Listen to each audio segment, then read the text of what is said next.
A lot of people are bothered by the repetitive and long method of spoofing animations, and that's why I have found a solution.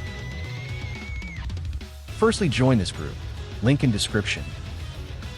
Then open your kit and go to the View tab. Now open the Asset Manager by clicking this icon besides Properties tab. Now under this menu, find the group name, that is In Animations Club.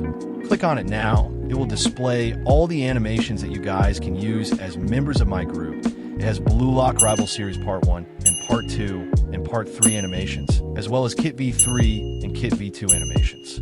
To insert the animations, right-click on it, and then choose Insert Asset at Asset Position.